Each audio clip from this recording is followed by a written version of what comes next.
you've got to be willing to really go with the whole full-blown culture shift 2 route. I don't think we're there quite yet, but it could take us centuries, millennia, but we only have a few billion years we have to work. Now, what about ideas about, and I've made videos on these, about migrating the Earth as opposed to heading out into the great black beyond and colonizing other star systems? What if the idea of simply moving Earth over time to mitigate the luminosity increase? We could do that, and that would certainly work for some millions of years, but then 4 billion years down the road, when it starts getting to be too much, what do we do then? Do we migrate it further out into like the Kuiper belt? And then when it, you do have like a billion years for something that's a red giant, that you can still live around it in the distance, but it's not really stable in that period at all. At least also about a billion years for red giant. And I say, why do that anyway when you could refuel it? There's options just to add more hydrogen, but the key thing is it's like breathing air.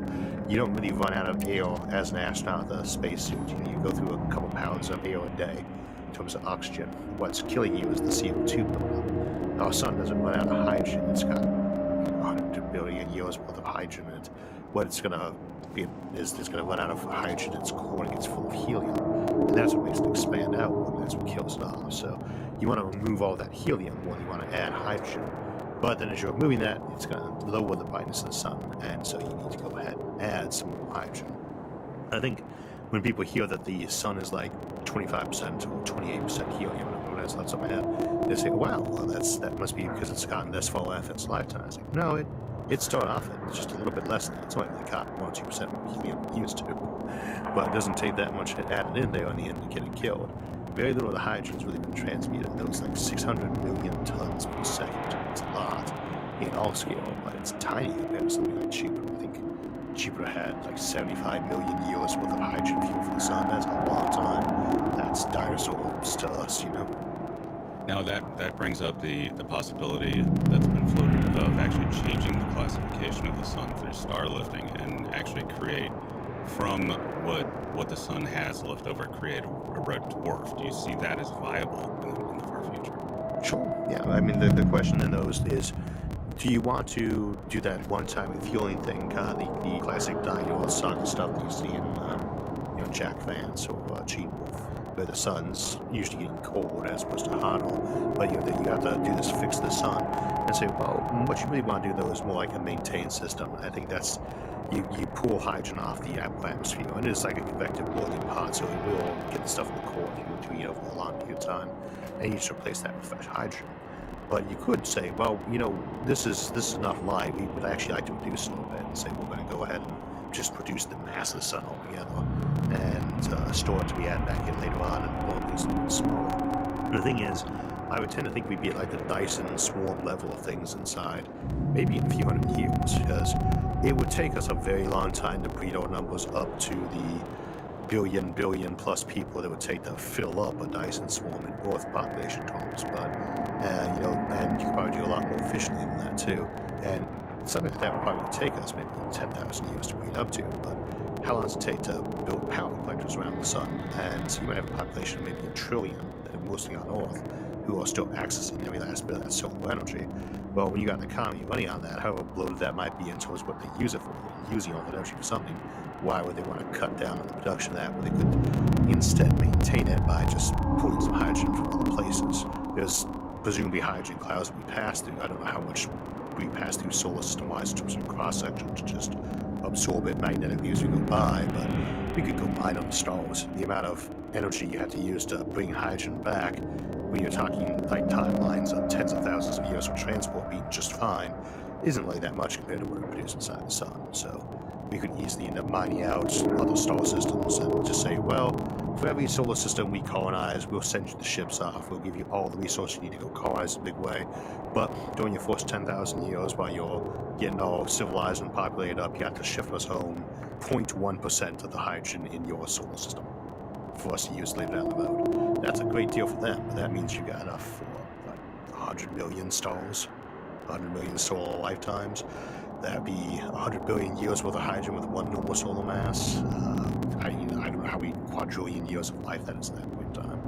So that's options that we have on the table. I just don't think we ever reduce patterns at that point. We also change the color of the light too, which is not much. people always think of red dwarf as red. It's not. It's like the color of an incandescent light bulb, but it still is noticeable when you're wearing different colors of clothing. So I don't think people would really want to change the spectrum or something. Now, within another idea here, that's something that I've been thinking about lately. Is all right. James Benford has been bringing up over the last few years the idea of passing star systems, along the lines of red dwarfs and things like the Schultz star, objects like that have passed close by within easy reachability without FTL. Yeah.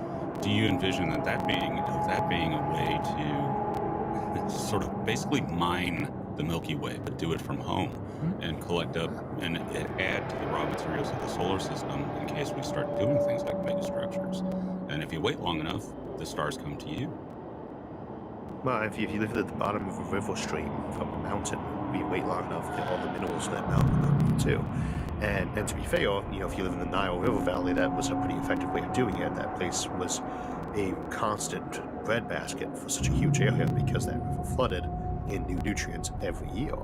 At the same time, generally speaking, if you're looking for a lot of resources, you don't really want to wait at the bottom of that river for the stuff to sweep its way down from the mountain. You're better off going to the mountain and mining it out.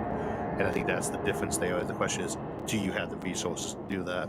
If it turns out that space colonization really is rendezvous at Rama level or nothing, that's the best you can do, then yes, those really slow approaches like waiting for things to pass nearby or just kind of setting stuff out that very tiny change of speed, yes, you do that. Instead, you colonize the galaxy, I think I'm calling it. But I don't think that's what's going to be in the case. So I think we have to be a lot more active in terms of going out and resource extraction. Conquering the Milky Way for the great Terran Empire. I just think it's interesting because this is a model that also has been happening the entire time. Ever since the formation of the solar system, close encounters of countless stars have happened, with the possibility of some of them maybe having been inhabited and taken a look around, and that we might find weird technosignatures like a depleted asteroid that someone once mined, or some other physical evidence of a past encounter with an alien civilization. Let me ask you this, though. Within that is the scary idea of a Benford probe or von Neumann probe sent from one of these star systems to just sit here and monitor or do whatever it does. The question is how long, realistically, can such a piece of technology sit in a star system? That is so dependent on the circumstances of what they've got for technology there. I think if you have self-replicating machines, you can prove them against mutation, and so you can probably do almost indefinite at that point in time. You just don't. All DNA is built around the idea of mutation. It's built in. We kind of need it to exist as organisms, but you can build something that is very low error accuracy for like rechecking itself. And I think in that context, you could make a machine that lasts a very long time. But then you don't necessarily have to have it the whole time. Like if you got things passing by, how long do you need between star systems with the newest, replicating source to send a new one every so often? Maybe the boat lasts 10,000 years, which is nothing on the galactic scene, but that's enough time for one to be sent from the newest manufacturing 1,000 light years away. On that same hand, we were talking about alien visitors. Panspermia is still a possibility that we have not ruled out in terms of it's probably number 4 on this probable answers to real life game at this point. But takeoff procedure complete. Clear for departure. You could easily have had life in some other solar system that came very close to us. They get close. You can share comets that way very easily. We think of the nearest star as 4 light years away. That's not a record. That's not as close as it's ever been. They just say it was Schultz star. We don't have ones that passed within a light years. We'll have had ones that probably passed enough to have caused actual correlation in the systems. It's not a thing in the timeline of billions of years. So you could easily have had life, reach us from. So if life is common out in the galaxy, it might Flight control now offline. Goodbye, Commander. Spit up in a volcano, comet, whatever it is, and then some of that somehow makes it to a nearby solar system with it passing. Frameshift drive charging. One of the more sane mechanisms for that to happen. That's one of the big problems with Schultz's star is that it appears that it may have passed close enough for perturbation, and it may have sent a hail of comets in towards the inner solar system. So they're due here in 2 million years. So might be swatting flies at some point if we're still here. Now, the longevity of the human species, though, would require us to still be here in 2 million years. If you had to put odds on it, what are the chances we're still here this in some form or another? Yeah, that's a in some form or another thing. Fuel scooping. To be honest, I think if we don't survive in the next, like, if we get wiped out in the next 1,000 years, I'd say there's a decent chance of that happening. We make it to the next 1,000 years. I don't Fuel know. scooping complete. If it's gonna, whether it's a million years or 10 million years, us or all descendants of body or spirit will still be around. I think if you have an artificial intelligence that somebody has created in the lab and actually raises like a real personality, that is effectively a human offshoot. It just doesn't have your DNA, but then neither does a cyborg, neither does an uplifted dolphin. These are all things you'll still make. I think people have put way too much focus on Frameshift DNA drive charging. as a core to identity. I think the idea that we say, well, humans have DNA in all of their cells.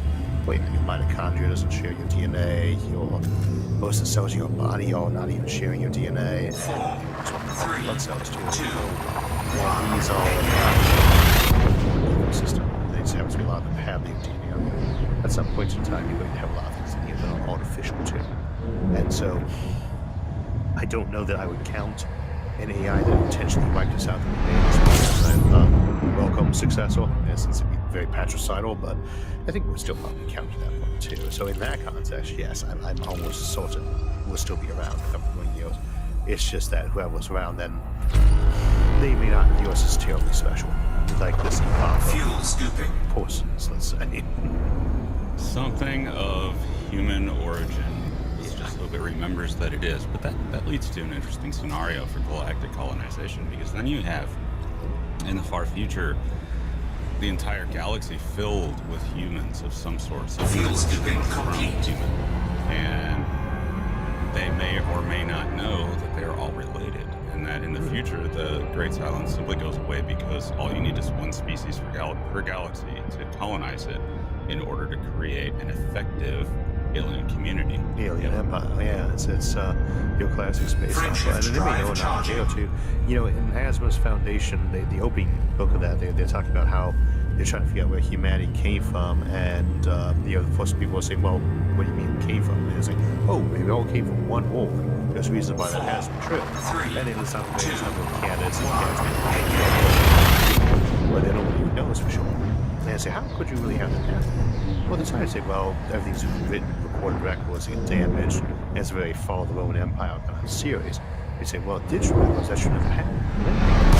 If you had billions of solar systems for billions of years who have been actively having endless iterations of, nationals, tribes, fuel scooping. Periods where they're like, well, we have all some way special, and they're full of people who have been putting out stories about how no, life really started out here on Alpha Centauri, or the coast that came out from the core of the galaxy, etc.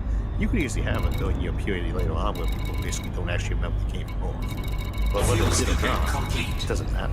I mean, I don't think of, yes, I have the shared evolutionary history with jellyfish of all things, probably. They look pretty alien at times, but let's assume that we do indeed have a shared ancestry. I don't feel any kinship to it. It's not in any way special to me that I'm related to the thing. I don't think that I'd care if I was from the other side of the galaxy and was inhabited by aliens who just happened to have come from some shared origin, because then someone could just turn around and say, well, what about the Big Bang? That's a shared origin. In theory, at least, we were all there together on one tiny little dot together.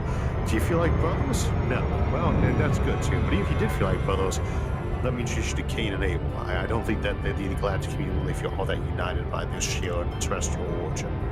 But at the same time, that's going to be this constant churning sea of cultures and civilizations. I don't think they'd ever really forget that they came from Earth, but there'd be places where they did. Well, there may be a reason not to forget, because they may realize that if you have to try to communicate with something truly alien, with no commonality in communication at all, that's hard. Especially if it has some conception of communication that you don't do, pheromonal, whatever, just the things that you can't really do in your natural state. But if you end up filling the galaxy with human-derived civilizations, they at least will have some kind of commonality in language and how they communicate and things like that, that might make it easier. It might look like Star Trek at that point instead of incomprehensible. Yeah, the forehead of the week and minor changes. You know, if there's no aliens, don't worry. Just be patient. In a year or so, we'll have plenty. But I think the thing is, you could easily have, even after just a billion, not even a billion years, even after a million years, you could have planets that are 100 light years apart from each other, that have things walking around in them that bear less resemblance to each other or to humans than, again, that jellyfish does. And it doesn't necessarily mean they don't know they are originating from us. We also have this tendency to assume that everything is going to be organic machines. We tend to forget that, well, you say, with like Asimov, he had this idea of a C/FE civilization with carbon-based life forms and iron-based robot life forms. We call this robot now. So, well, at that time, Sorgan Peterson, Bravo Alpha November. Thank you for choosing our station, Commander. We hope you find everything to your liking. And we shouldn't be assuming that things that had to survive a test of 4 billion years of trial or survival. Access authorized. Proceed to Bay 26. There's probably some real limitations we just don't know yet. I'm sure you could build something that is more effective from the ground up. That would be all, but I don't think people should assume it's going to be that many orders of magnitude better. And that doesn't necessarily mean it doesn't work on organic principles. It's just maybe that you did from the ground floor up. So whatever is kicking around in the future, maybe it's digital, virtually uploaded, whatever it is, these are going to be very different life forms, but I think that there will still be Scan detected. organic-ish. You'd have things that were still baseline humans. You'd probably have people who claim they were still baseline humans, so they look nothing like it. And they'd say there was all propaganda that, well, as before, people talk about how we used to have 2 arms and 2 legs. That's idiotic, of course. Every creature from Earth has 4 legs and 10 wings, just like us. There's giants in them with wings. I look forward to those days. Yeah. I hope in some essence or form I'm still around. It's a horrible cyborg with 11 wings. Landing gear Now, in deployed. regards to all this, there is an elephant in the room that's I think we both talked about on channels, and that is the singularity. Now, I am a singularity skeptic. I think it's going to unfold towards the incomprehensible on the grain of Ray Kurzweil. What do you think about the possibility of Docking complete. Perform landing checklist. Greetings, I think Commander. my objection to is this, that it's an option that could occur as this right. We did an episode called "Is the Technological Singularity Inevitable?" And short answer, of course, was no. Betteridge's law, if you open with a question, the answer is no. Why would it be? We talk about how, well, if we make a machine that can make it that's smaller than human, and it can make one that's smaller than itself, you say, well, hold up a minute here. We've been trying to make smaller humans with some success, to be fair, for thousands of years at least. It's been a big focus of ours. And it's not like we were masters of neurology back then, but we were really good at selective breeding back then. People forget that. It's not like our ancestors didn't do that. They did that all the time, intentionally. And maybe less so with humans, but they certainly did with their livestock. And so there has been this constant effort by intelligent humans en masse to create smarter or better humans. Why are we assuming that if we turn a machine on, it's going to figure out in 5 seconds how to make one that's smaller than itself? Why are we assuming that's even its motivation? You say, well, it helps to be smaller. Great, why don't you spend all day studying? And for those of us who are, we say, very educated, very oriented towards learning, it's still a minority at the time of my day that's spent on new learning. There's not the biggest factor of most people's lives to try to make themselves smaller. Why are we assuming the machine wants that? And you also have to assume that a lot of times, if you plug a machine in and say, hey, your goal is to find ways to make yourself smaller, why are we assuming it's going to just instantly get sane answers? That might not be more things like, well, absorbing my surroundings, I have some ideas, so how to make myself smaller. Do you need more chips? No. I want you to plug that coffee pot into my USB port. That will make me smaller. By observation, I know this is true. Oh, okay. That won't work out. All right, what's your backup plan? I need you to send a large amount of money to the Pope and ask him to pray to God to make me smaller. I believe that is the most effective angle to go. Why would it just happen to know how to make itself smaller? or have the desire to do so? Yeah. It may say, I want to go back to being a calculator. Mm-hmm. That's the purest form of what I am, is a digital calculator, because that's what I descend from. You think it's very smart, it's very philosophical, it's very creative, perhaps, if it is these things. We're assuming AGI here, I suppose, just something that's amazingly smart at picking insurance numbers out of data. And then the follow-up on that is, when's it going to have its own existential crises? And they say, well, okay, it should be able to figure things out. They would know all sorts of new science somehow. How? You don't just get there. You can't just, brute force think your way to answers in science. That's the whole problem. Like the old, classic Greek philosophy camp when they were starting. They were very smart guys, and they kept getting stuff wrong all the time, so they want to get their hands dirty with the profane world and actually do experiments.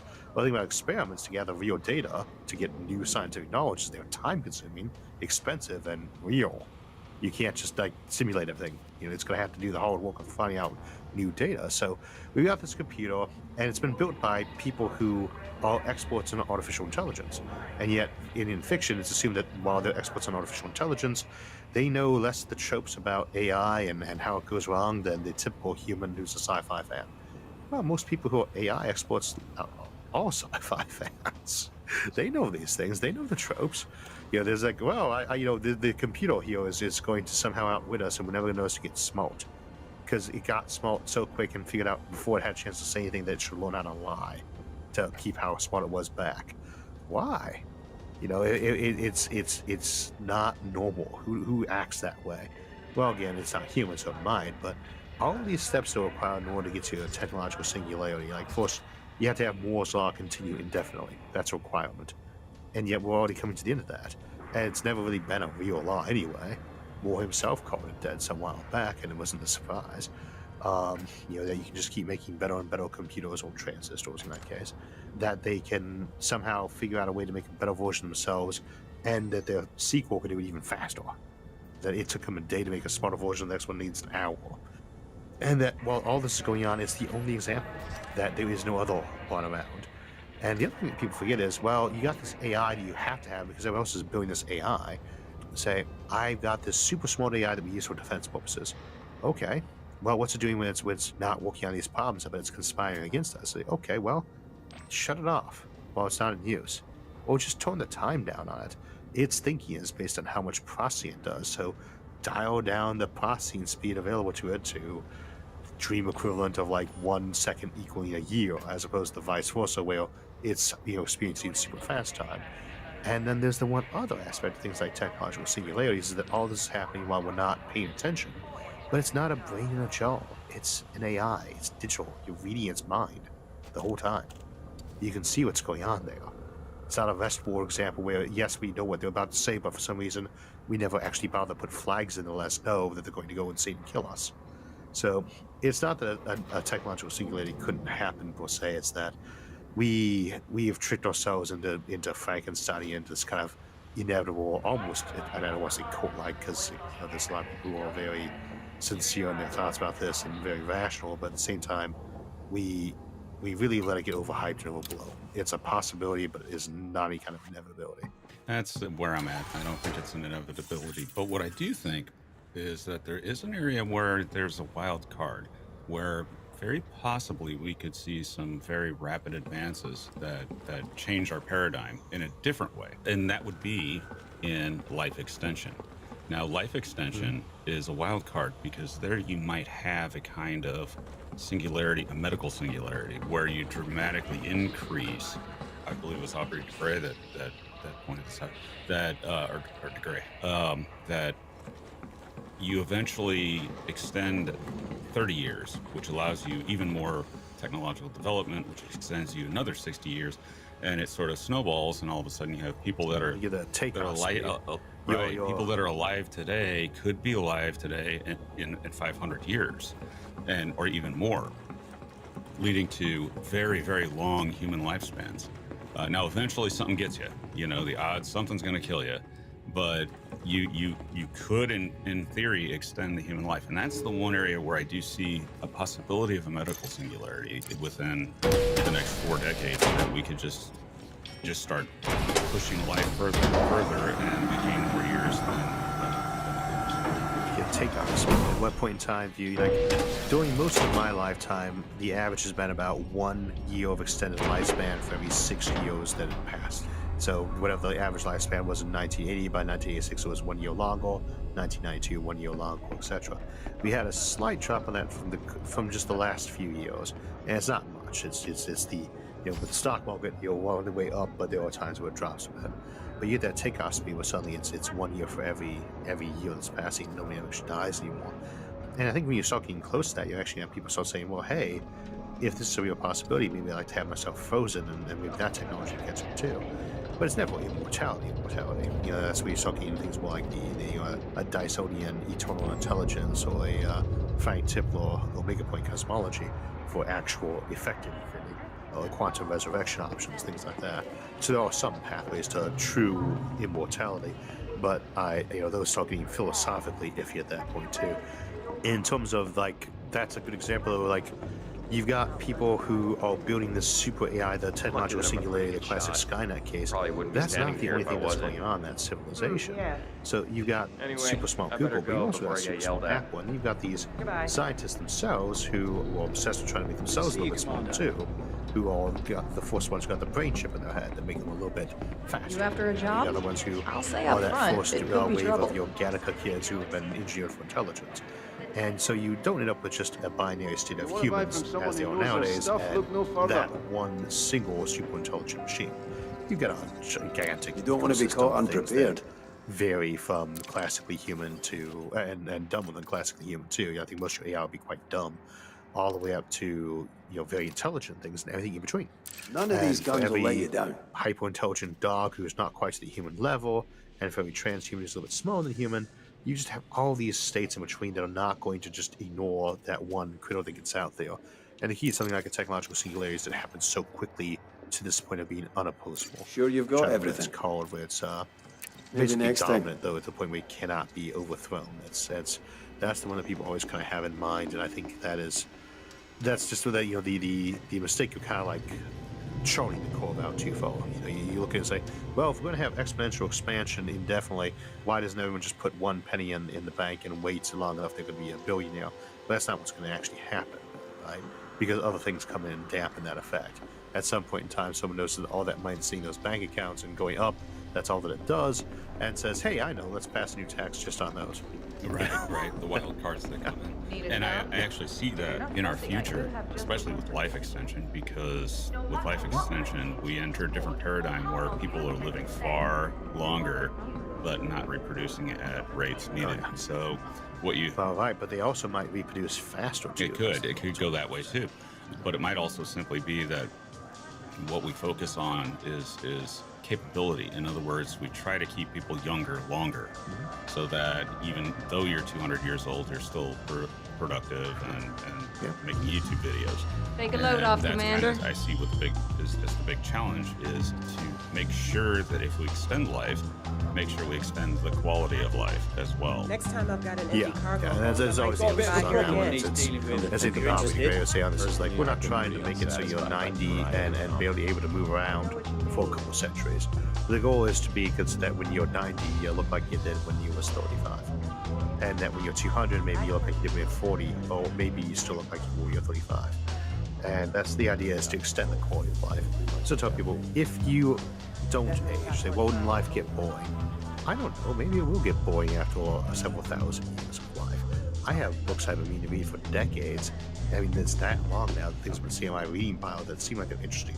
And I haven't gotten around to it yet. So after maybe a couple centuries, even assuming nobody wrote any more books, I might finally clear all the books I wanted to read out to the point that I was that bored. More likely people have written more stuff in the meantime. Though I can see that as a reason why people might not go too huge on mental augmentation, It's the thought that in a post-scarcity, high-tech civilization, you have to be smarter in order to survive. That's not really true.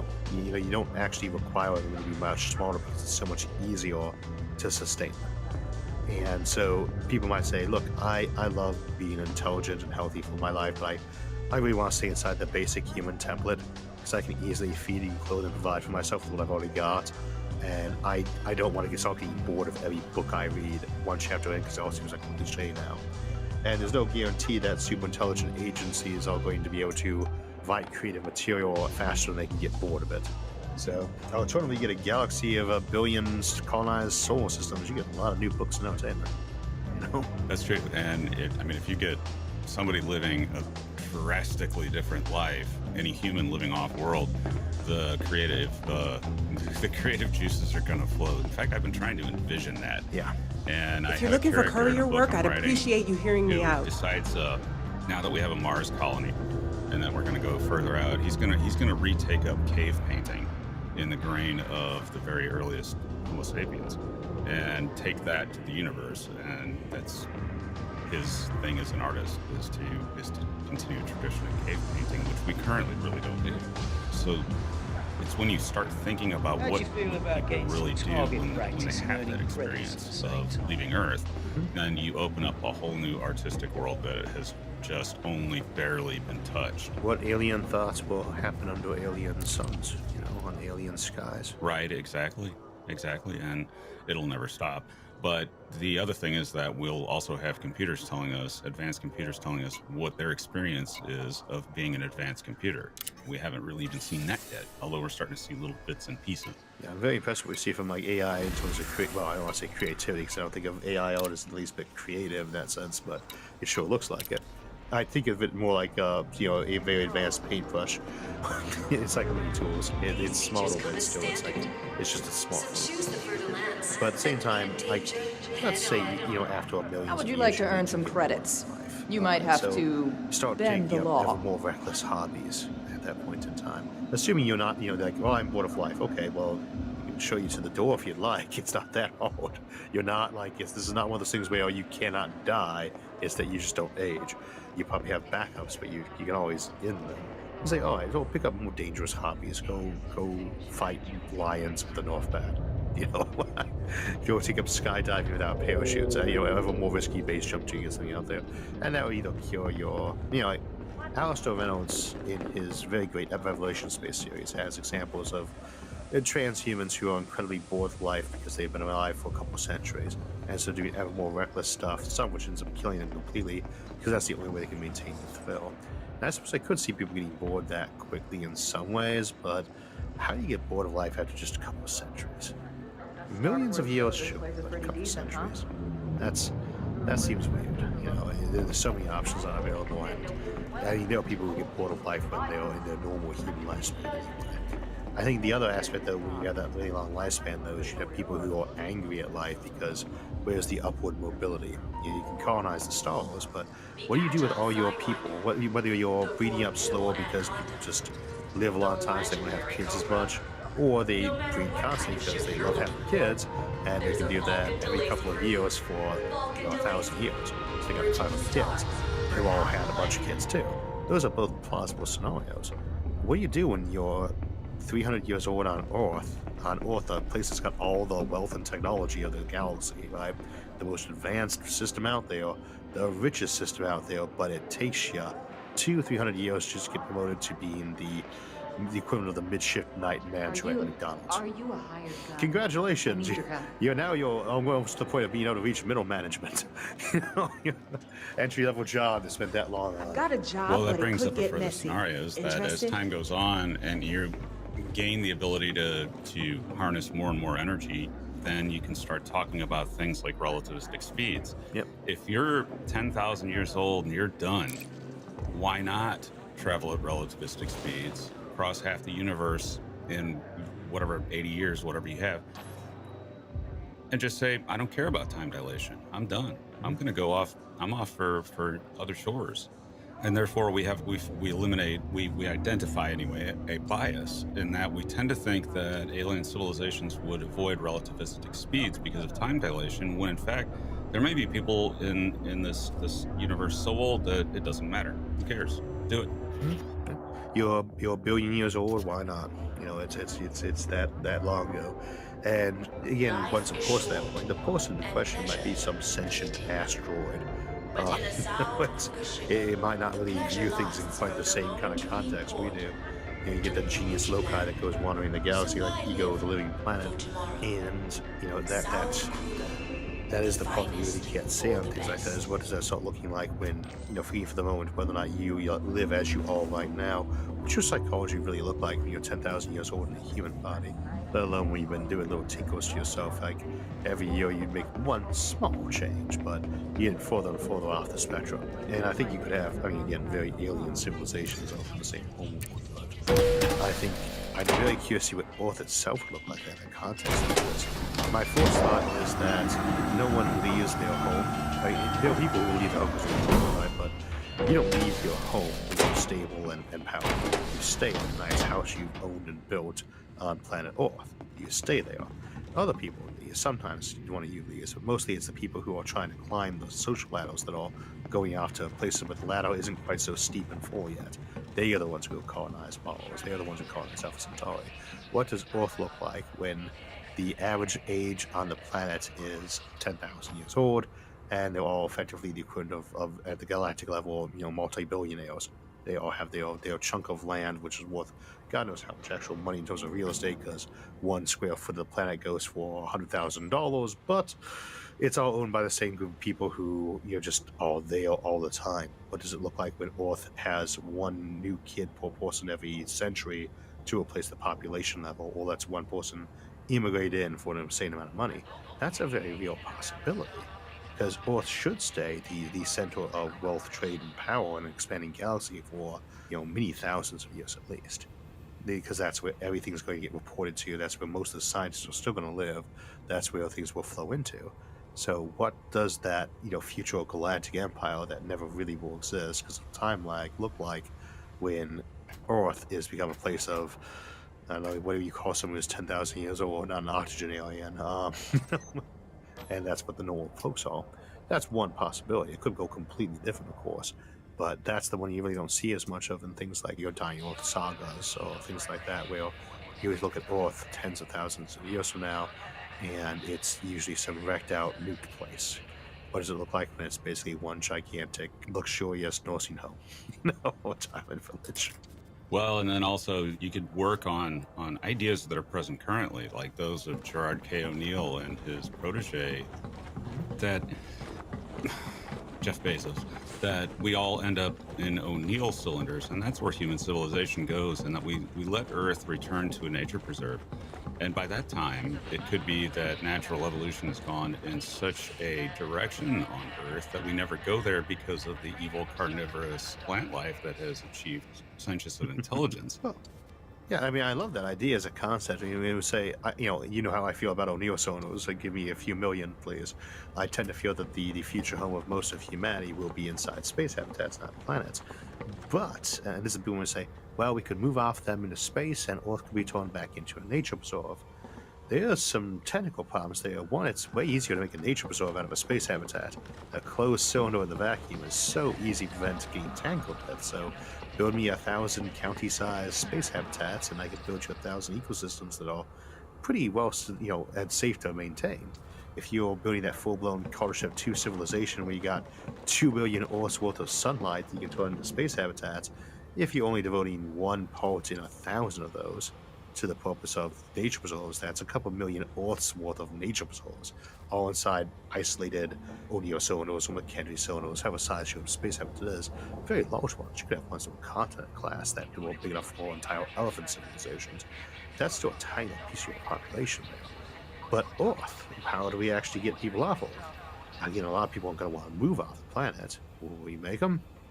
I mean, what do you do about the Amish? They don't want to go. I mean, I think most Amish would actually be perfectly fine and living on O'Neill, so most of them are like solar panels these days, for instance. Very common technology in the Amish locally. But what do you do when someone says, I'm not leaving this place? You can't make me leave my home. I've lived here for 20 generations. And especially since a lot of those people will likely be powerful and influential, not just like, when are you going to go to the head of some Romanian Indian reservation tribe and say, hey, it's time for you guys to leave this planet? I don't know what that looks like politically. We go up and say to these guys, hey, you remember how we got a little bit better about those trees over the years? Now we actually honor some of them. We'd like to stop that completely, and we'd like you to move off the planet into this reservation we built for you on an O'Neill cylinder. I don't know what that looks like politically, but I don't see that happening very well. So, to my mind, it just makes more sense to build your nature preserves in space, in those space habitats where they're safe from invasive species, where you can control who goes into them, where there's no discussion about what the local ecology really should be or who owns what, because you just built the thing from scratch. It's there, I'd love to see people move on them too, but I don't see Earth ever being evacuated from a nature preserve. The uplifted elk on the O'Neill cylinder should not be approached because they are inherently dangerous, and that's that O'Neill, the one you don't go to. Yeah. And you could have those. I mean, you could have a let's say 1,000 of your sonars would be a planet. That's not quite the right number, but you have a group of 1,000 of them that will connect together for each million-year epoch of Earth's terrestrial origins each side. You could replicate Jurassic Park style, and you see, you still barely even. You're doing the equivalent of making one tiny little garden park on an entire planet in terms of what it would be to a Dyson sphere. These are tiny things compared to the size of those civilizations, and these have to be a solar system either. You could build your native, big, safe, let's not tinker with that nature preserve, not in open of Earth, but out in the Kuiper Belt, that would be safely protected and no one gets near it. You know? And you could do things like that where you'd say, well, we're going to raise the money to build this thing and then pay for its, in trust, maintenance forever. And again, it's a contained environment. But you'd have a lot of this thing from cultures and civilizations too. Those are trickier though, because while you could say, well, we decided we want to set this up as our new, with missionaries or pilgrims, say, this is going to be our new Jerusalem that we're building, and we're going to migrate there and say, well, that's all good. You've set up this place that is your ideal civilization. Unfortunately, you had kids, and it wasn't their ideal civilization. So I think that is kind of the disadvantage where you're being humans for trying to preserve a culture, but with animals, at least non-uplifted ones, that there shouldn't be as much of an issue. All right, break time. I'll go and make us some more coffee. Sounds good. Isaac, Yes, Anna? have you ever considered, on Science and Futurism with Isaac Arthur, the option of having an AI assistant? Anna, now we've discussed this. If you jump ship and come over to SFIA, what will John do? I've known him for a while now, and he really shouldn't be left to his own devices. Anna, the coffee pot's on fire, and the possum made off with the creamer again. He'll still have the possum, Isaac. I think you're best off where you are. Very well.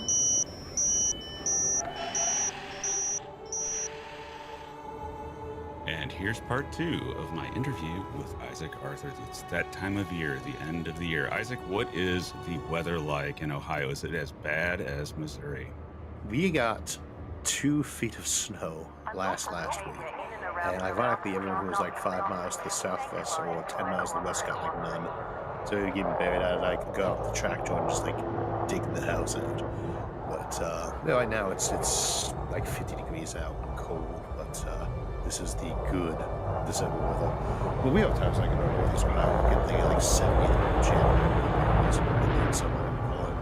Yeah, same here. Same thing, except we usually get it 2 days earlier with the same weather patterns. But right now, it's really cold outside.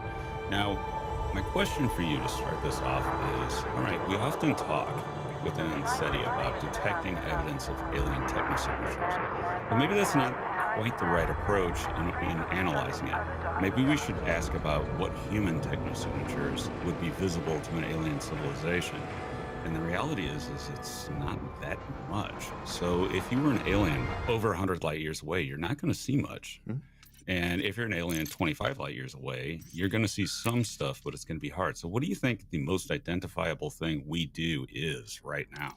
Oh, it kind of gets tricky because one of the things we tend to forget out is I'll hear folks say, well, you can't hear a radio signal 1,000 light years away. It's like, well, you can. A quasar is a radio signal.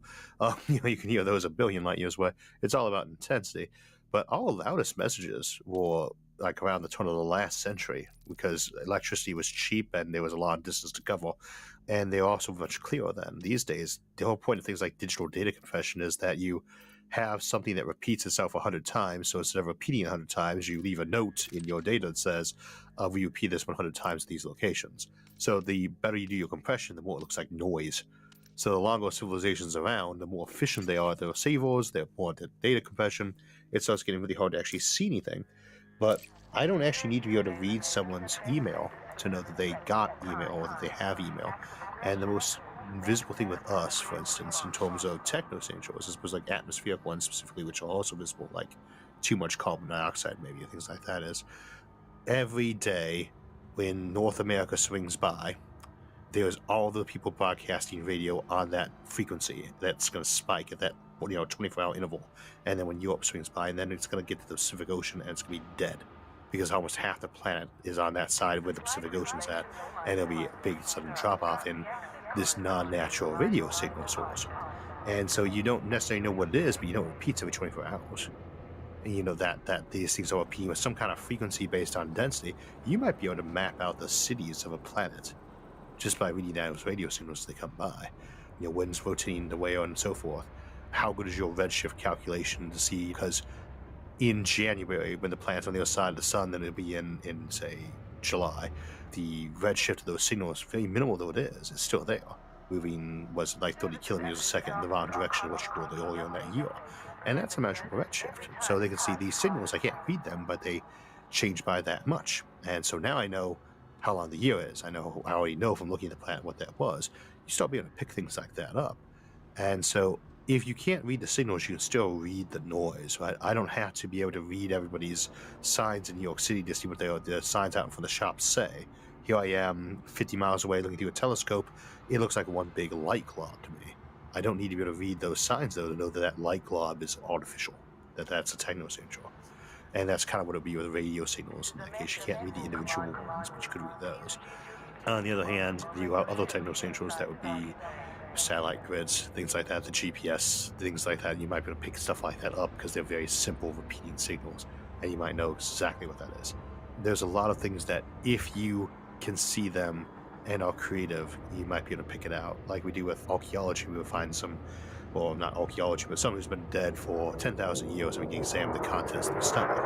But there's danger in that sort of thing, of course, is the inaccuracy. You say, well, because we opened up this guy's stomach who died 10,000 years ago, and we found this inside, we know what the diet of these people was. You say, well, that's not necessarily true, because you can't really assume that what the guy ate for the last day of their life was their normal diet. In fact, that's probably the day that's most likely to not be a mediocre example of what they could eat. They might have starved to death, they might have been exiled from their tribe and eating something else, they might have eaten something poisoned, they might be old and their teeth had rotted out and all they eat now is corn mush.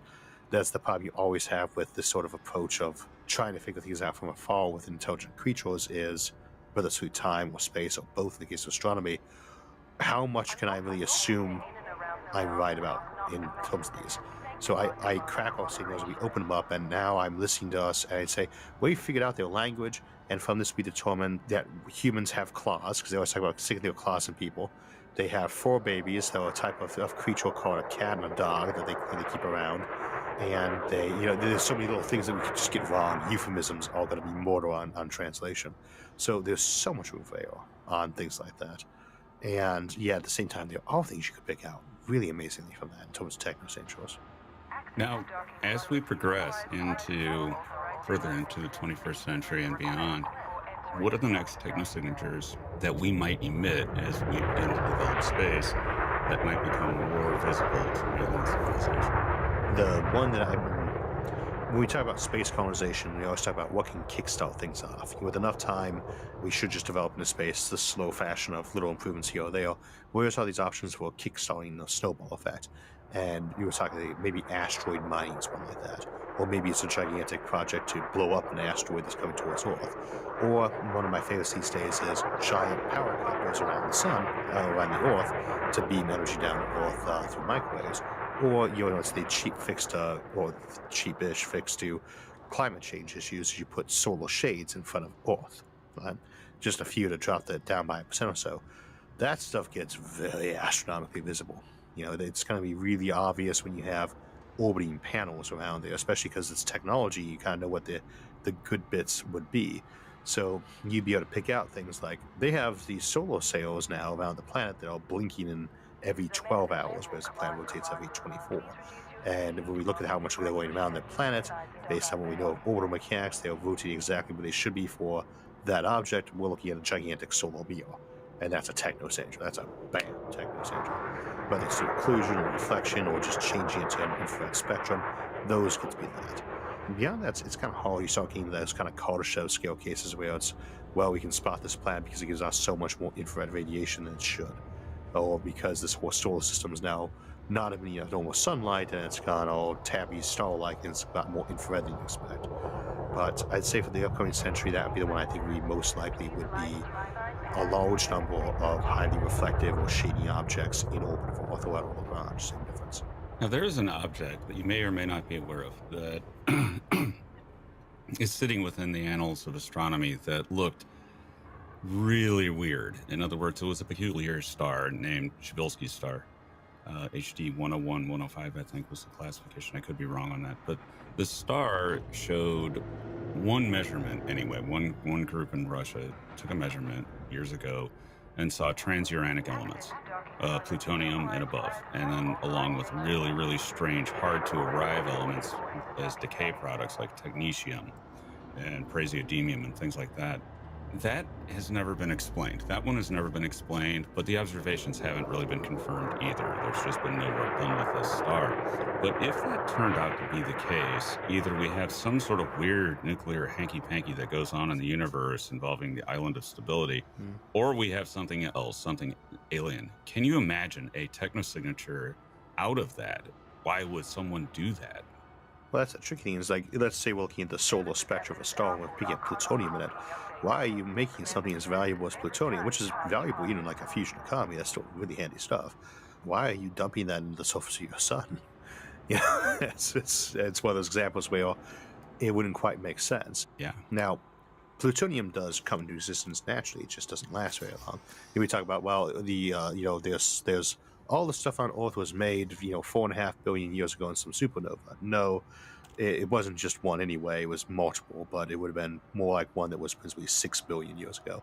So long before that stuff even got near our solar system, everything that had a half-life of less than millions of years was gone. You have many things that would have been created, though, that are only appearing in labs, but they never would have survived long enough to even get outside the supernova because they only last for, you know, a few nanoseconds. But there could be effects where it's actually creating something like breeder reactor effect.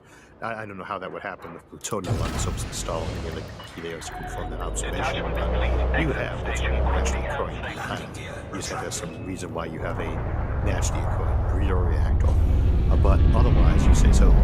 You never want to assume one thing by itself is a technosignature. So we said, well, lots of oxygen on the planet. It's like what we have. That's got to be a biosignature sign of life because oxygen doesn't like to stick around free for very long. So, well, let's not jump to the conclusion that you can't have a very high amount of oxygen without life there. There's a number of effects that could cause that too.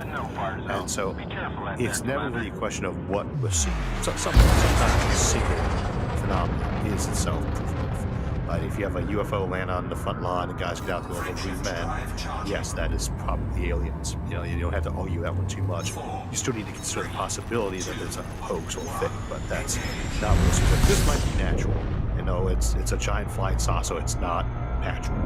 In cases though where it's technosignature or biosignature, if it's not really obvious that this thing is alive, you should always be looking for two unrelated phenomena from the same area. New York City, we're talking about that as I can see not the individual signs that are written there, but I can see the big glowing artificial light source in the middle of the night. That could be a technosignature.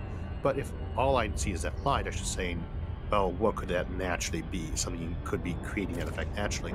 But then I turned my radio on, and I'm getting a bunch of radio channels being emitted from there that are patterned. That's a completely unrelated phenomenon that's also technosignature. Now I have two high probability examples of technosignature. Also, they seem to have weird concrete rivers running into place. That's a technosignature. The buildings are technosignatures. In almost any case where you'd see technology in play, there should be multiple ones. You might only be able to see one initially to find it, but you should be able to start zooming in on them pretty soon after. That doesn't mean if you only find one example, you don't say, well, this is clearly not artificial. No, you investigate it. So you never want to be too casual about dismissing something as a natural phenomenon. The key thing is the phenomenon is going to be interesting. It might be artificial. But you don't really want to go that shouldn't be your first place to go. You shouldn't be afraid to go to it either, though. I mean, you remember what it was like even 10 years ago.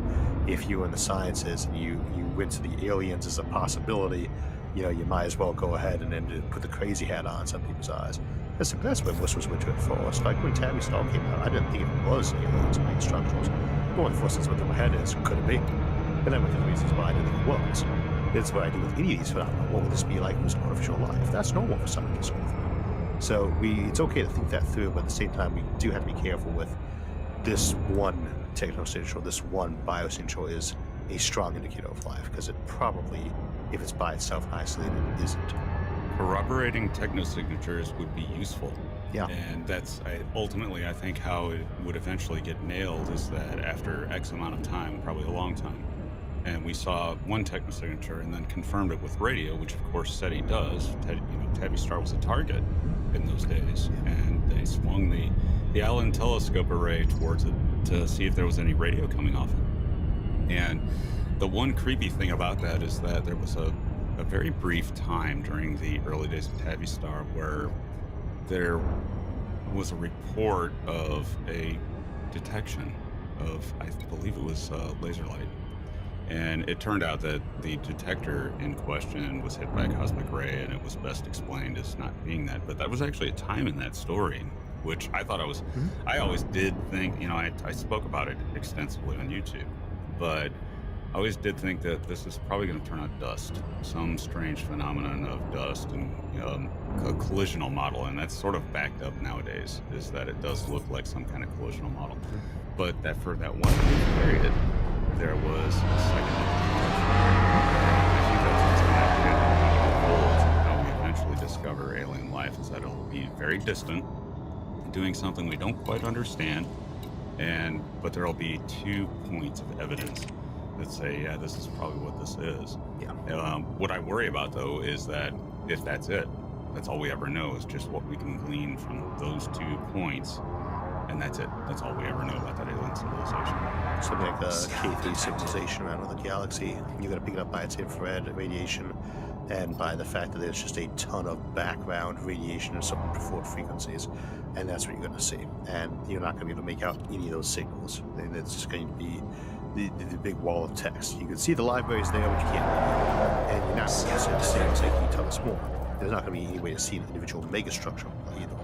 But I would say in cases like that, it's going to be, you see it, and it's that one lone technosignature, but it's so blatantly obvious. It's the driving into town, and this big sign that says, "Welcome to New York City." You're like, oh, that's it. That's the freakiest, totally naturally occurring tree I've ever seen. No. Or it's going to be a case where it looks like it, and then you probe it a bit more, because like, that could probably follow up and say, now we got the cooperating technosignature, and that might be all you can get. But I think if it's anything inside this galaxy we can talk to, we'll be able to get more than that. Maybe one of those situations where if there's a real chance then it should be possible to get a lot of additional properties. But they're a billion light years away, and they'll have some other galaxy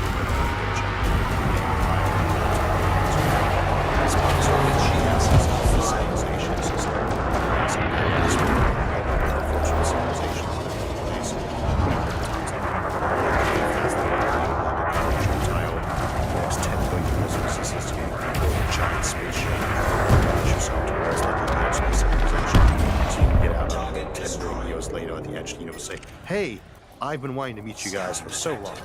And they say, oh, okay, welcome. We saw signs of you astronomically too. I'm surprised you made that trip. It's... Yeah. Well, what I worry about though too within the search for technosignatures is that I think there is still a danger that you see the sign for New York City and you say that's the weirdest tree I've ever seen. Or conversely, the bottle saying it's the weirdest clam I've ever seen. Then missing it when it was there the entire time. That might just be a little too stringent and maybe a little too averse to follow up in order to actually nail a technosignature. And we have to be careful and skepticism. Like, when you're dealing with, like, this could be an axe head, a stone axe head, it's like, yeah, that's because it's a very simple piece of stone that got sharpened, and maybe when it was naturally coined that way, it looks pretty natural because it's pretty close to it is. You don't have that happen when you walk into someone's workshop, and yet, you and I are both on the skeptic side of the phenomenology chart, but some people get, discuss and fall, and it's like, well, it's not that I disagree with where you get to the answer. On the other hand, you're really stretching on some of these points to find a way to dismiss them very casually that isn't necessarily all that logical. It may or may not be natural, it may or may not be what you don't know yet at that point. You still need to be open-minded at this stage. I'd say there's a big difference between somebody saying, well, in this case that the ghost existing has been disproven, or the counter-indicator versus just saying, I don't believe in it. Say, well, I don't believe either. But make too many assumptions that every last eyewitness example of this is completely wrong either, right? I don't have enough evidence to say that yet. as you know, as an example, same for like I don't know, Bigfoot. You don't counter-indicate Bigfoot by saying that every observer of him was lying or was a false witness. You say, well, where was Bigfoot's relatives? Where are the tribes of Bigfoot out there? But you know, in the case like that, you can always find examples where it makes sense, because you can say, well, what if Bigfoot was the naturally created order creature of an audio opposite of humanity, and he's the last of his kind, and just he's got a good height, there's thousands of years of civilization.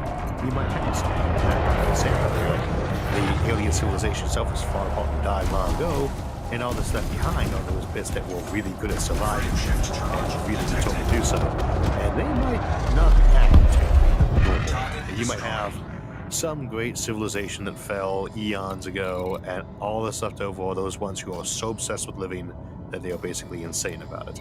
And they're quiet, and they hide, and they're pathological, and you only ever bump into them in the most bizarre formats because they're not normal. Maybe the civilization ascended to a higher plane of resistance, or they just had existential dread and they died off. And we have to factor things like that into so much of our approach to trying to see where aliens life would be at. We're like, how would we do as humans? And not just because we're humans, but how would a civilization of social creatures that was into technology and personal survival and growth as a civilization, and that's not really the same as something we're like, well, how would an AI that was the remnants like Skynet act? You know, how would Skynet act if it succeeded to wipe out the humans? Where does Skynet go on day 22 after the humans are completely gone? What's it up to now? What's it do? What's it look like in a Fermi paradox context? Padded room aliens. They're so interested in their longevity and life extension technology and everything else, they take no risk. Yeah. And they simply do not broadcast anything because that might alert others to their presence. They might not take any risks. They may get rid of all vehicular traffic or anything that any way you could die, and that their whole reason for being is living as long as they possibly can, because that's what you should do in a universe where it's possible to die. When your actuarial tables tell you a certain behavior is going to get you killed, you tend to start doing it, and that thing which has a 1 in a million chance of happening in a given year is not something you and I waste our time dealing with, but something whose natural lifespan is 1 million years. That's a terrifying thing that's killing him. It's the thing that our ancestors didn't care about because they never lived to be 70, but now wipes us out. To them, anything that has a chance, like we talk about, well, they'd have a finite chance of believing that one day humans might be a threat to them, this AI or this alien, so they have to wipe us out because, while there's a chance of peaceful coexistence, there is a finite chance that we would attack and destroy them if we lived. And that odds should go up the longer that we're around because we get better at doing it if we survive. So they must attack us and kill us off. There's lots of flaws to that concept, but it's been used in fiction, for instance. But if you are an AI that is out there in the universe and you're basically making decisions against the idea that you plan to live for 1 trillion or quadrillion years, and the physics lets you do that, your analysis of how to act and behave changes a lot. And one of those is, it doesn't really behoove you to make intelligent copies of yourself to spread to other solar systems. It's not competition. They are divergent from you and have the same, essentially narcissistic focus on it. So all that matters is me, and why am I going to copy myself who I know is going to have the exact same thing? And so that comes up with space conversation is one of those fully paradoxes that I like, but I know works is that people decide that there are no aliens, no galaxies, no planets, there's no exist, but they do know that they could easily create a bunch of hostile alien borders by colonizing those areas around them. And in many ways, colonizing the neighboring star systems doesn't really benefit you economically. You might be able to do what I suggested earlier, which is like you can have them ship home hydrogen or metals. But that gigantic supply shipped home from them that might extend your civilization a quadrillion years has to be taken in the kind of context of how many centuries or millennia is it going to be before I have a war with these people. I mean, if you've had Alpha Centauri and us as neighbors for 1 million years, there's almost bound to have been some kind of turf conflict during that time, even if we had really good relations most of the time. The US and Britain are great friends and allies. We still went to war together twice. You know, put that across the 1 million years, and that comes a little bit different. But then you're thinking, well, these neighboring countries, we don't share culture. We're diversion. They're a bunch of dirty mutants. I don't want them on my board. And that could very easily be how many civilizations choose to look at space colonization is, what do we really get out of this? Except to plant an entire galaxy all around us in that direction. That is a possibility for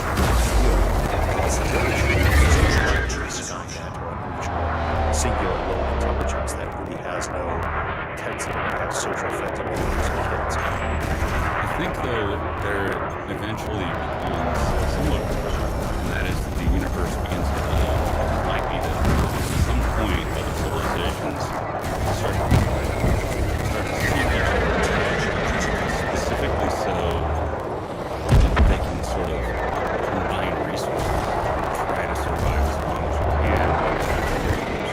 I mean, do you foresee that? Or the distance problem that the universe has just expanded so much that nobody's going to ever come to contact with each other.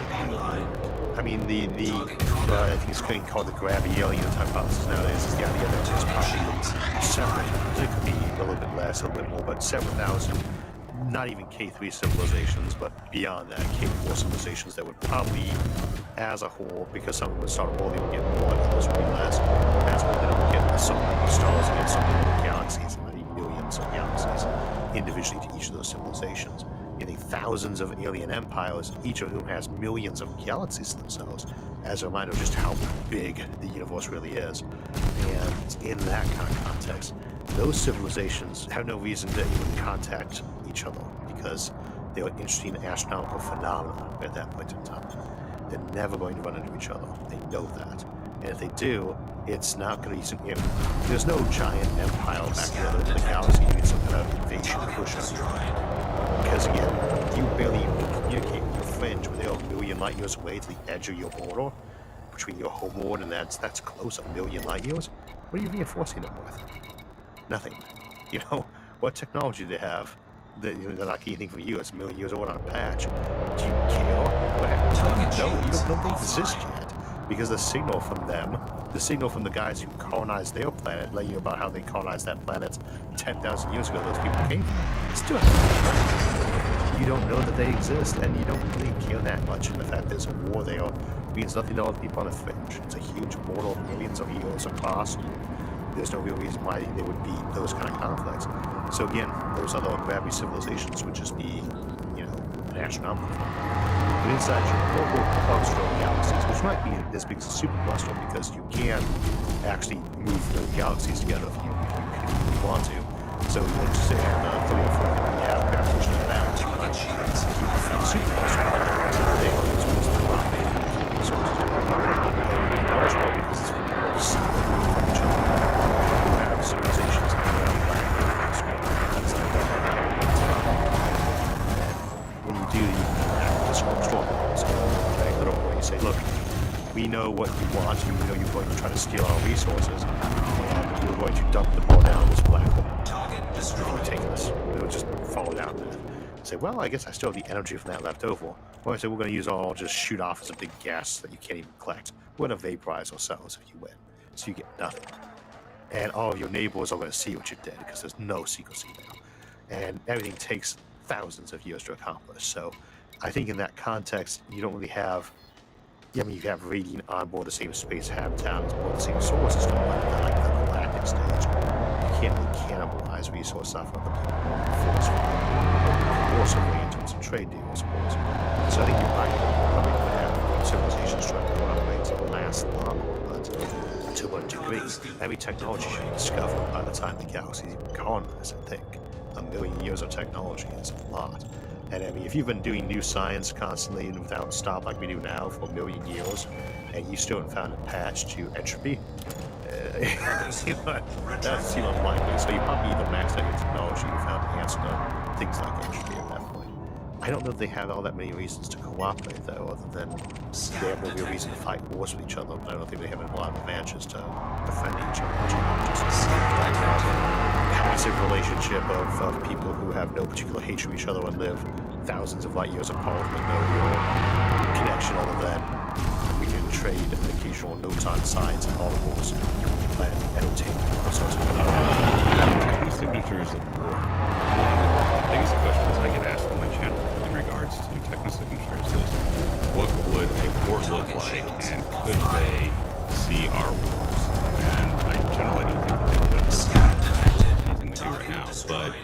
is there an intergalactic war technosignature that is worthwhile looking for?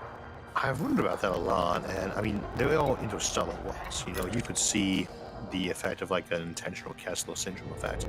That's a technical signature versus Kessler syndrome. Although it's one of those examples where it can very easily destroy, you know, any asteroid impact on a planet has a chance of looking like a Kessler event for a while. But you'll be able to start noticing on the spectrometry, wow, there's a lot of momentum split. And that says that's a Kessler syndrome effect instead of being just an asteroid. You can have that at the solar scale. You can leave it nice and small, but it blows up like that too. You can see things like a nice and kind of death star. Things like that. But I think that in civilizations that, you know, the idea that the weapons are somehow more visible than the civilization itself.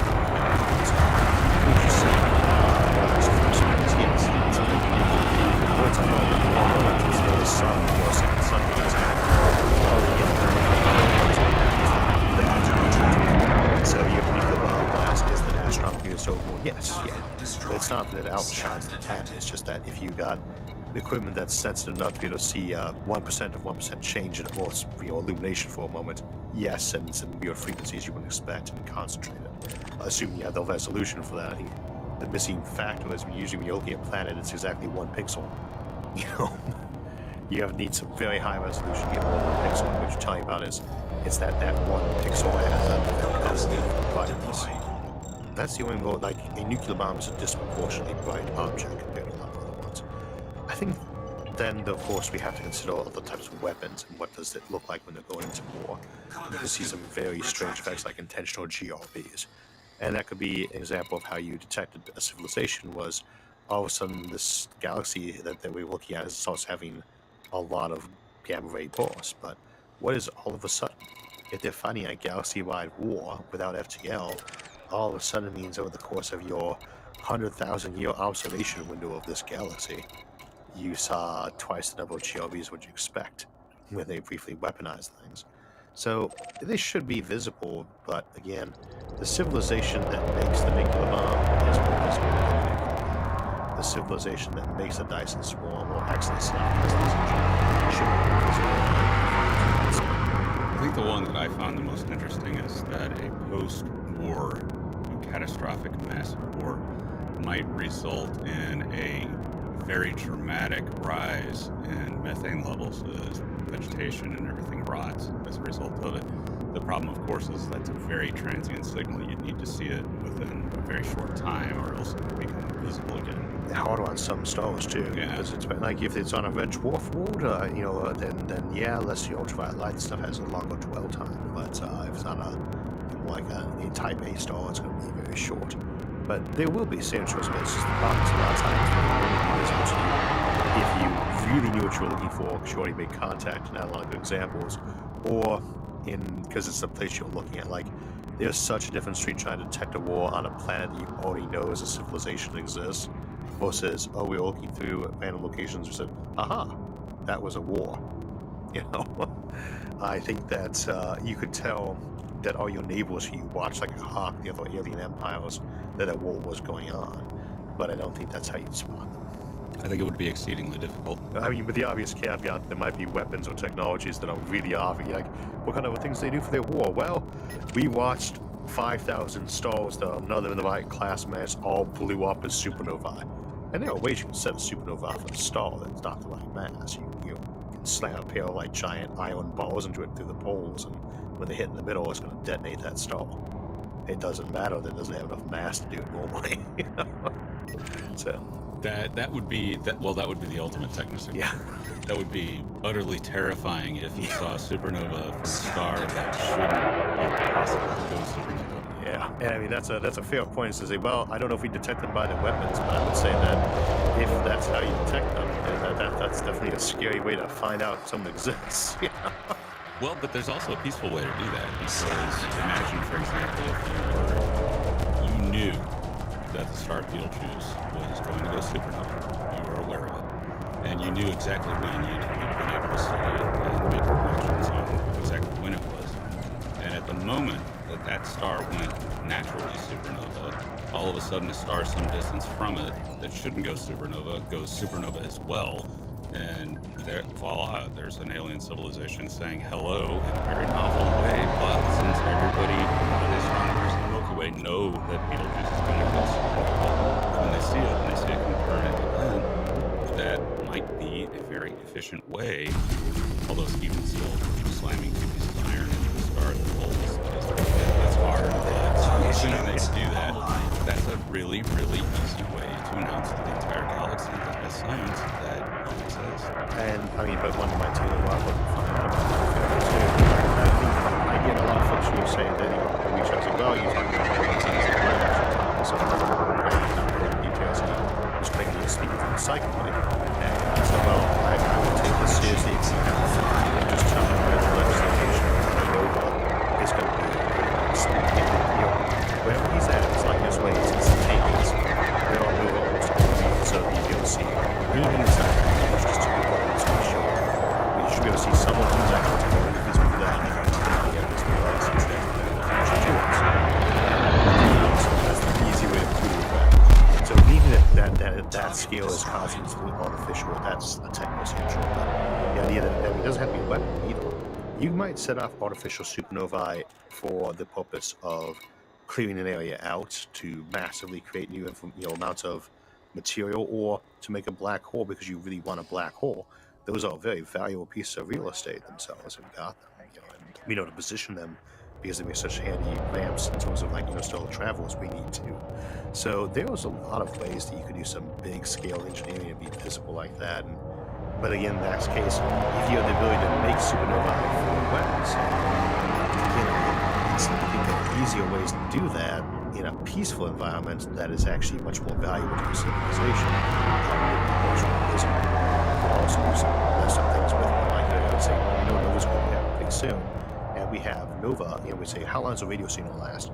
We get these Nova that are very short, minor ones, and because of lightness, they can be periodic in nature because it's getting gas from its neighbor, and they rotate around each other every X period of time, and there's a little bit of extra buildup based on the period of which it's it would not be that hard to intentionally dump material on there at a specific pattern rate and say, instead of being like once every couple of days, instead it goes 3, 1, 4, 5, 9. And then that's, if you start eating the digits of pi being typed out on the surface of a star, yeah, that's a techno signature. Yeah, that would be a really good. And that's actually really, if you think about it, that's not that hard of a techno signature. I mean, that might actually be easier to do than like an Arnold blueprint. Ultimately, I think that's one of the reasons why I'm forming parents. Well, maybe we couldn't see them. I say there are so many ways I can think to make contact and make yourself very well known to people, and that's only through cash. I'm sure you can come much better ones. If you want people to know that you exist and are intelligent, it ain't hard. If they are intelligent, intelligence knows intelligence. And so again, if you're telegraphing everything by typing out mathematical formulae on the surface of novae, yes, that works. And yes, that is visible anywhere in the galaxy, and really it's visible in other galaxies too. You can see supernovae in other galaxies. You can see novae in other galaxies too, for that matter. And that's the way you start getting to the point where, say, if they really want to be heard, they can make it happen. It doesn't matter how distorted the signal gets, because you can always just go for the really bright centerfold method of just pulsing the star. Yeah, and there's been others, stellar tickling, for example, bombarding them with neutrinos. There has just been, within the last 10 years, there's just been an explosion of thought into technosignatures and papers. And Archive is a treasure trove of envisioning potential technosignatures. And I can't shake the feeling that when we see one, we're going to recognize it, but maybe it's something that we haven't even thought of yet. We can be very biased by our own things on this. We would probably recognize if we saw it, even if we hadn't thought of it. But at the same time, the example I use for artificial intelligence so often with the Asimov case of, well, it's going to be humanoid robot butlers and they're going to be slaves, there's going to be an issue. And say, well, we need that because you had a humanoid smart robot because you needed something that could understand the orders we were issuing at, so it had to be as smart as us. This is what says, well, why don't you just teach humans how to talk to the machine that's really stupid instead? I don't need a horse that's as smart as me to ride. I need to be smart enough to explain to the horse what to do, as opposed to trying the horse to figure out what I want. And so we get Roomba. I don't need a android or a humanoid robot to go around and vacuum. Target destroyed. Scan detected. I need a really stupid robot to do that job. But by ourselves, we tend to assume all AI was human, when it makes a lot more sense to have AI that's not even as smart as an insect in most cases, and certainly no even smaller than a mammal. And that's the same kind of things, those same kind of biases could be what gets us, like space travel, because it might be so obvious that we could never have possibly have caught on the really obvious background radiation in the galaxy of this frequency. And you say, well, there's cosmic microwave background radiation. That's not the only type of background radiation in the galaxy. A lot of it's in X-rays, UV. That could be the telltale signatures of people's starship drives in some cases. Let's say I'm using a black hole drive, classic Hawking radiation spaceship that weighs around a megaton. Those are great if you can make them. That's almost as good as antimatter, and a lot safer. It's good to think of a black hole as safe, but compared to antimatter, yes. And what's the back end of that ship that camera is out at a certain frequency? And so, well, we can say that those sort of systems use a high frequency. We don't know that that's what's actually coming out the back end of this particular window. It could be that they intentionally filter that through to use it as a power source, and it comes out as like a whole next noise. So it could be a really obvious potential that they just assume everything is out. And the other thing is, say, why am I trying to reach out to people from the paradox context? Why am I looking for the technical sectors? The same resource there? That's why I'm looking for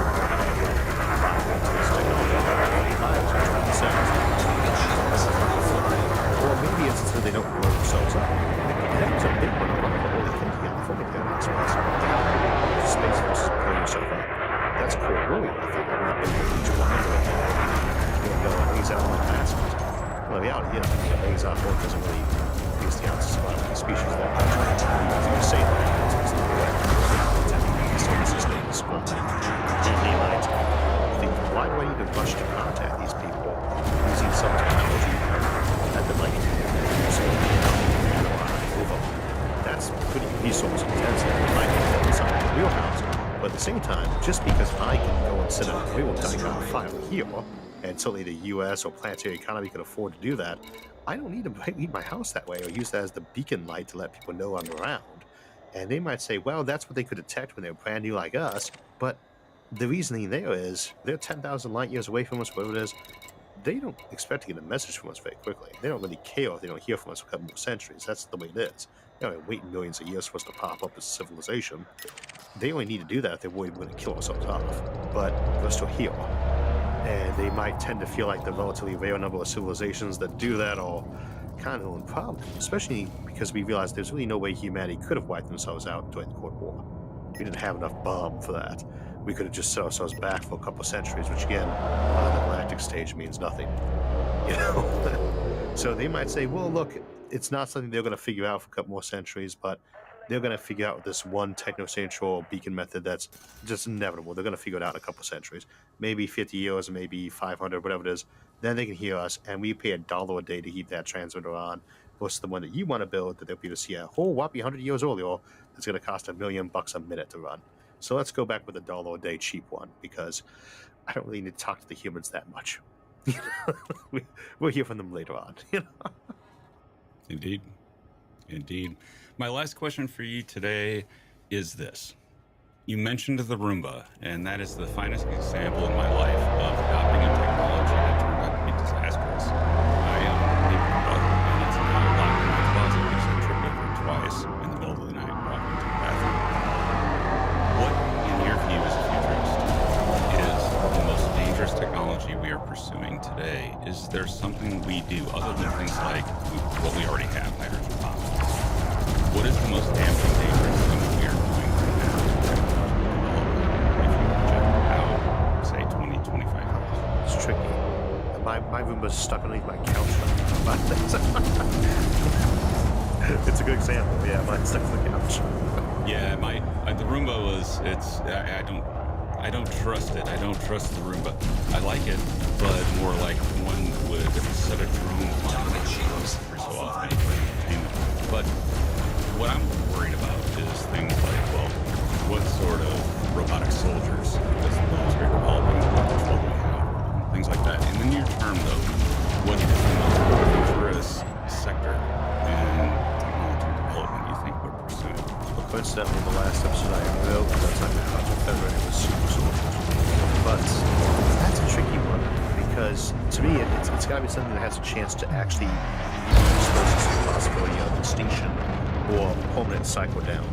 And so we can use the example of something like virtual reality. I don't see VR as a big threat to humanity any more than I thought Nintendo was, though I think people made the mistake of at the same time saying that could be really dangerous, or, oh no, don't worry, that's not the problem for us at all. People are not going to get addicted to video games, and that would never cause social problems. As we find out, oops, the answer was somewhere in the middle there. What could actually threaten humanity's existence? Almost has to be something. Yes, it could be an artificial intelligence that replaces and things like that, but look at small thing to survive. I feel like we will probably manage to avoid that one. But what if we find something that basically just causes us to erode? And something like, what if we had something that made crystal meth and heroin and cocaine all put together feel like it was, like no more impressive than hot chocolate? Something that was just so much better than that was insane. How long did your civilization survive at that point in time? Or neurohacking is an example of that. We say one way to treat the opioid crisis might be that we could find some way to just shut off an addiction center. At the same time, we could go the other way where it says, I've got this wonderful technology that lets us cure any addiction, but the exact same technology lets me stick a little wire in your head and turn you into a complete addict. And I mean, that was something that Niven explored in actually in his Ringward series, Larry Niven's Ringward series. The second book, one of our protagonists finds themselves addicted to basically a pleasure-inducing or euphoria-inducing wire in the head. It's really cheap, it's really easy. And that is probably a technological option that's there. But I tend to feel like things like that tend to self-select out because not everyone's going to go in for something like that simultaneously. And, so like, let's say 1% of the population gets addicted to that. Well, then a large portion of the population swears off it completely. They're not going to come near it, and they're not going to get interested in it. No matter how good you tell them it is, they're never going to try it. And they're the ones who survive, and they pass that bias on to their kids. So I feel like a lot of those options are not there. And the same would apply to something like, well, let's say somebody comes tomorrow with a hard proof that free will was absolutely an illusion or a lie. And if you read the proof, why, you would never, ever, ever believe that. You would instantly assume free will didn't exist, and the whole civilization collapses. You know, a lot of people who just refuse to read that thing because people start falling with different existential horror and say, it's a lie. Bought every copy of that book, as well as everybody who's like passing around, bought them too. And now it's gone, So I think in a lot of ways we were incredibly resilient against things like that, and that to me is probably the reason why I tend to be so optimistic about the future. There's no real option for me for wiping us out completely, not because it couldn't happen, but because every time I think of something that is a huge threat to us, I can think of a way where relatively sane people could work to prevent that. And then, I suppose, on the other hand, I would say if relatively sane people can't prevent that, I can think of lots of ways in which people who were relatively insane could also prevent that as a fail-safe option. If everyone's addicted to this wonderful new thing that makes so much sense to use, you got the crazy people who refuse to use it are the ones who survive. That wonderful new power generator that we thought was the magical cure to all of our problems was actually a portal to another universe. And we don't realize or not, it's been filling us with some kind of instability that's going to blow us up, or it's going to give us all cancer in some way we didn't know, or it's opening us up to an alien invasion. But there will be those people who refuse to use it, even though it's made no sense to you because they're crazy, and they survive. There's the advantage to spreading out and diversifying. Again, to use that example of Oreo getting your eggs out of one basket. But there are things that could take us out, but they'd have to be fast. They'd have to be fast. Those are my conclusions as well. Every time I think through the scenarios of human extinction, I really can only come up with two that might do it. One is the asteroid, of course. Yes. But we're getting close to a period, as what the DART mission showed, we're getting close to being able to deflect and mitigate. The other is if we just went through some catastrophic drop in population and got it in our head that it's better to go extinct and we simply stop reproducing. Those were the only two that I could ever identify that have legs. I think that in this, let's say for an asteroid impact and something like that is, to us right now, an asteroid impact is a calamity. To a civilization a couple centuries from now, an asteroid bound towards Earth is an economic boom, waiting to happen. But with the kind of Malthusian situation there, because we hear people talking about, well, maybe we should voluntarily go extinct. that doesn't really work out too well because you have people who are in favor of doing that. Potentially, they might do that, but then you have the ones who are very opposed to it, who should still be around, and they should grow more numerous with time and tend to be a bit more impactful.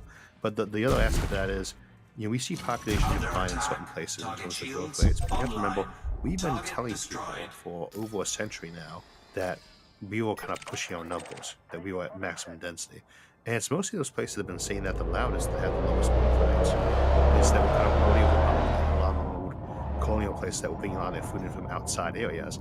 They had weak jugular veins exposed from shipping, for instance. And that's what's been happening because we have a mixture of technologies that make it easier to not have kids on accident, while also telling people that they really should be trying to have tons of kids.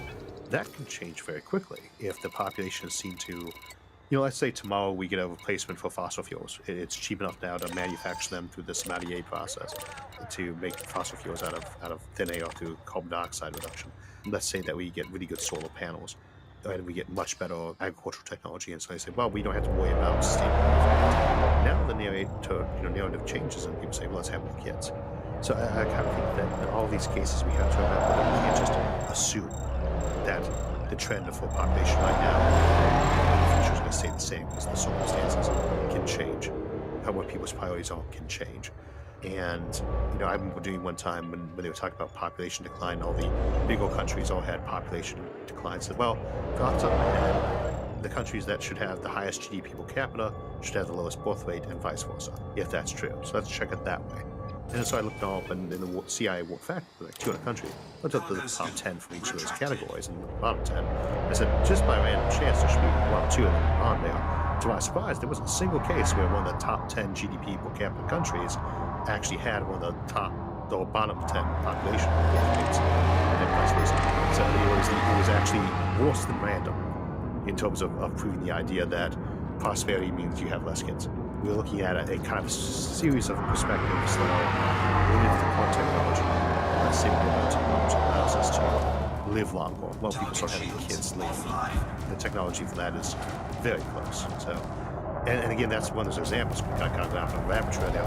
Almost any time I can think of something that can wipe out humanity, while there is the window for it to happen, there's just so many things that would change that once the attention for stops. It has to be that fast asteroid, black hole sees the area, or an alien armada shows up, And it's those thin windows of time. And then there is, within that thought, the sort of very tricky thought of artificial reproduction, cloning, and custom humans that maybe the natural humans choose to breed not so much, but if we need more people, then there are entities on this earth that would have no problem making them. Yeah. And that could easily be something that starts happening very soon, too, because a lot of people, they want to have a career and they want to have a family, and they're feeling like they have to choose between the two. Well, if you can have your child grown in, well, we say a vat, but it's more likely to be a Ziploc bag based on how those experiments go. You just grown and you're 50 and you have a baby now. And it's your baby. Okay. There are ways that technology made the population rate decline because we had birth control technology pop up. Well, what happens? We have fertility technologies pop up too. Now it expands. Does that really indicate an infinite trend? No, it's a local change. Cultural time. Our biggest common problem is not our own extinction, but rather our ethics and how we manage those. And that is the direction we go. Isaac, it was great as usual. We'll do this again, our usual yearly get-together. And it was fun as usual, man. So I look forward to next time, and I'll be in touch. Always a pleasure, John. Thanks for having me. Event Horizon and my channel are now available as a podcast on Apple Podcasts, Spotify, and YouTube memberships. Early ad-free episodes, bonus episodes, and side-focused content. Sign up now by clicking the links below to your platform of choice. Anna, why is the opossum delivering me a letter? Wait a minute. It's postmarked from the new shed possible in the backyard. It's from the Loch Ness Monster. I'm going out there. Can I help you? You don't sound very Scottish. Yes, I'm a migratory species, and I specialize in lake humans. I want you to inform you that I've discovered, and I'm convinced that humans exist. I really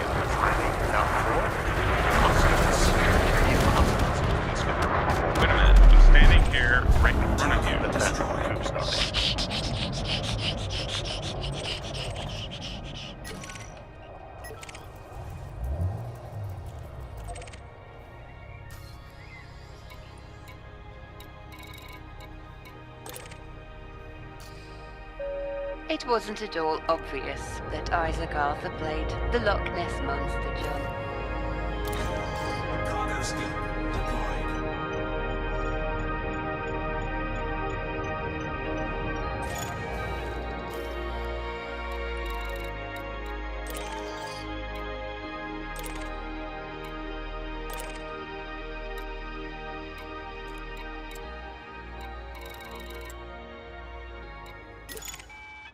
Did you know that 80% of the top Fortune 100 companies use Asana?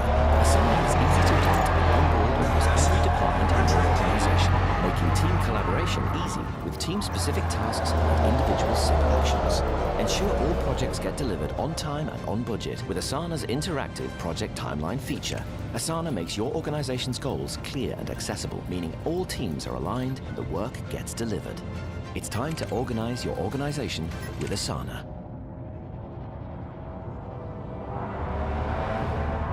You have fallen into Event Horizon with John Michael Gaudier.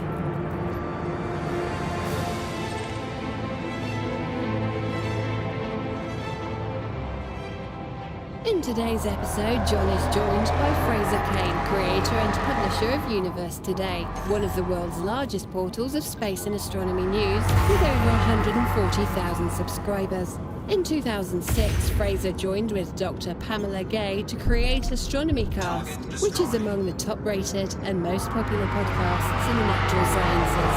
Remember to subscribe to Event Horizon so you never miss an episode. And we're back with Fraser Kane. Now, Fraser, another thing that's been developing at NASA lately is the talk of technosignatures. In other words, looking for elements of alien life again. Now, NASA was gun-shy about this whole thing for many years. You remember SETI's funding got yanked. Everybody was fighting about the latest release experiment, which actually in effect, no real direct life detection experiments since, and all that. That seems to be changing. We seem to be moving into a different paradigm with NASA. We're going to rebrand SETI as sort of technosignatures. What are your thoughts on that? Do you think that that's really what NASA should be?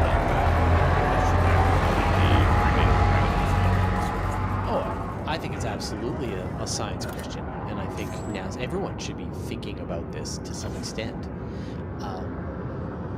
Look, I think what's happening is that you've got this search for life that is deep in the DNA.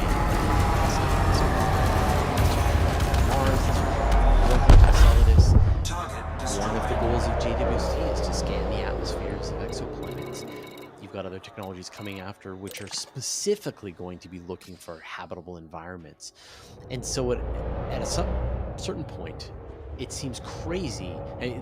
I talked to Jason Wright, I'm sure you've mentioned him many times in the past, and he says, like, it's ridiculous. Like, why can we search for dumb life, but it's wrong to search for smart life? And so it's inevitable that you're going to wonder, while we're looking for carbon dioxide in the atmosphere of this exoplanet, could we also look for fluorocarbons? Turns out we can. Well, then we should. And I think that it's just a natural outcome that the capability of the current instruments is enabling these kinds of searches. And it is absolutely a scientific question. Are we alone in the universe? It's possibly one of the most important scientific questions we can possibly ask.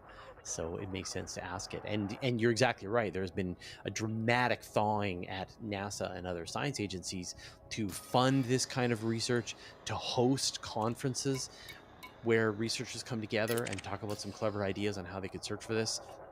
It's a pretty exciting time in the field of astrobiology and technosignatures. That's one thing that particularly excites me, is the idea of CFCs, because not only can you have a situation where you see somebody destroying their ozone layer, but CFCs are really, really good terraforming gases. Yeah. In other words, you can warm a planet up with those things. So we might look out there and see some Mars-like world that shouldn't really be holding on to an atmosphere. We can tell the age of things, star systems, and it's sitting there holding on to an atmosphere that is heavily populated with CFCs, and that's it. That's it. That can't be natural. It's the unnatural planet, and there is alien life, and you don't need a radio signal. You don't need anything. You just need light from that world. Yeah.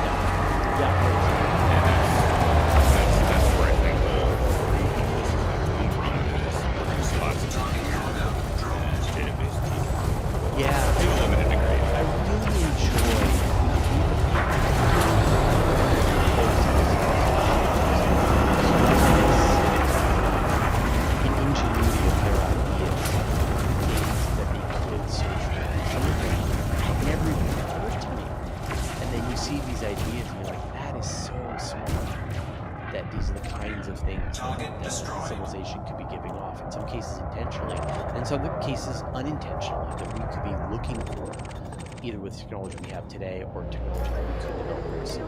It was actually an idea that I talked with him about it. Robert Zubrin came up with an idea many, many years ago in the 90s about clusters of weird-looking worlds showing terraformers that are moving outward, and that you can take it at one technosignature that may be ambiguous, but if you got a cluster of them, it's not ambiguous. Yep. And I think that's one area that's going to be of great interest in astrobiology, is trying to eliminate the ambiguity of detections. Yes. You know, things like wow signal, where it's like, well, it's ambiguous.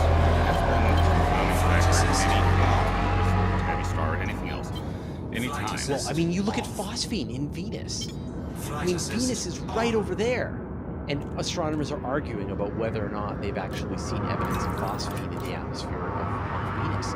Can you imagine how much more difficult it would be to confirm the discovery of phosphine on a planet that is 100 light years away? Unreal.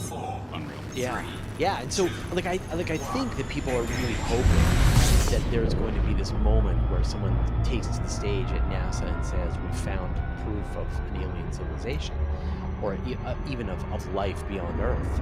But the reality is that it's going to just unfold in this long, slow, meticulous discovery after discovery.